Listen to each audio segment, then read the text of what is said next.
Je suis né en 1950 à Fès, d'une famille composée de 5 enfants, dont je suis le cadet. Mon père était commerçant à Fès, ma mère, comme toutes les mères, au foyer. À l'âge de 4 ans, il est survenu quelque chose à Fès.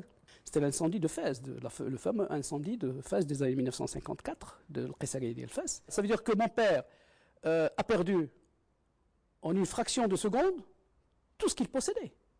Donc après l'incendie, mon père s'est refait, s'est refait une petite santé économique. Et en 1962, il a été, on a migré tous vers Casablanca, qui était le nouveau pôle économique du pays.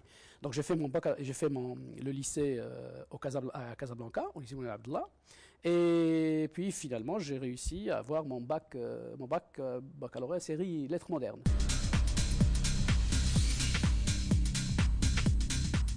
Du moment que j'avais un frère qui s'était déjà engagé en médecine, qui était déjà inscrit à la faculté de médecine de Rabat, mon père m'a suggéré, il m'a dit, mais ça serait quand même sympathique d'avoir un pharmacien aussi dans la famille. Et c'est là où je pris ceci comme un engagement vis-à-vis de mon père, par rapport, et c'était une occasion pour lui rendre justement hommage. Et donc je savais que c'était un défi à relever, parce que partant à Strasbourg, avec comme seul bagage la petite anecdote scientifique, c'était la composition du sel, à savoir le NaCl, et aller faire pharmacie. Moi, je pense que c'était partie perdue à l'avance. Et c'est là où j'ai appris le mot persévérance. Et c'est là où j'ai appris le mot engagement. Il fallait absolument en une année ou en 2 années, il fallait que je reprenne toute l'avance sur les connaissances scientifiques qu'avaient les autres étudiants sur moi. Et je pense que c'était là le challenge qui a fait que, finalement, j'ai pu, en 1977, j'ai pu avoir mon diplôme de pharmacien. Je rentre au Maroc et puis la première des choses, c'est que j'ai fait mon service civil en tant qu'assistant à la faculté de médecine de Casablanca pendant 2 années. Par la suite, j'ai créé ma pharmacie à Sidi Ousmane, à Casablanca.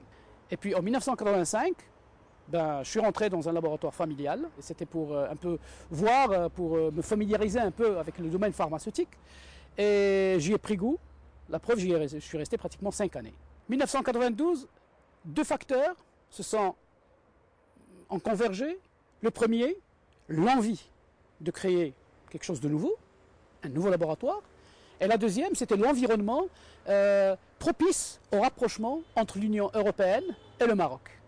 Et du coup, ma décision était prise, créer une nouvelle unité industrielle au Maroc.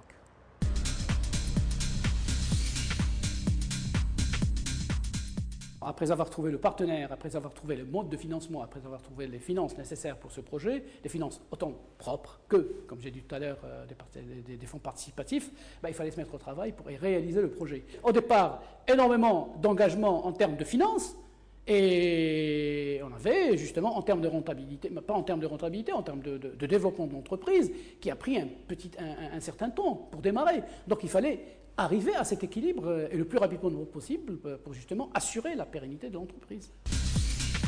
Un beau jour, je me suis rendu compte de la prise de risque. Et c'est là où j'ai commencé à avoir, pas des doutes, mais c'est là où je commençais à avoir des difficultés. Pourquoi? Parce que d'un côté, il y avait ce projet, il fallait le mettre sur place. Il y a des finances qui ne sont pas très aisées. Et de l'autre côté, il fallait quand même arriver à un équilibre le plus rapidement possible pour justement assurer la pérennité de l'entreprise. Et il fallait se démarquer. Et c'est pour cette raison que ma décision au départ était axée sur le fait d'avoir un objectif précis, c'est celui de pouvoir exporter les produits fabriqués par l'usine que nous avons créée.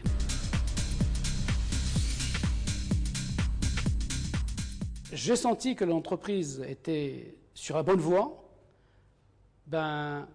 avec la confirmation de la confiance du corps médical dans les produits que nous produisons.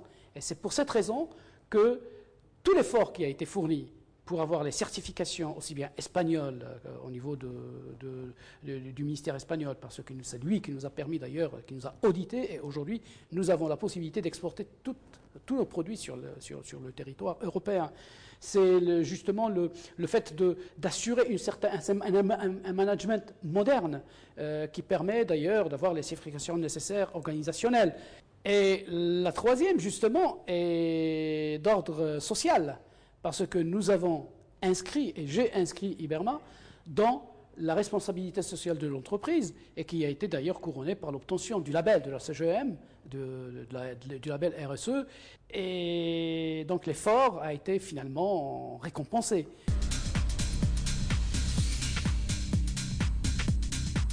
Les secrets de la réussite, je citerai en premier lieu, le fait d'aimer son métier, d'aimer ce qu'on fait. Deuxièmement, c'est de planifier et de manière cohérente tous ces projets. Troisièmement, avoir autour de soi les personnes, les ressources humaines nécessaires pour justement faire aboutir ces projets. Et je dirais que le quatrième, c'est avoir la possibilité de créer et de savoir aller plus loin par des projets nouveaux, innovateurs, et c'est ça qui fait, et c'est ça le nerf de la guerre, et c'est ça qui va garder la flamme allumée au niveau de l'entreprise pour lui donner la pérennité nécessaire.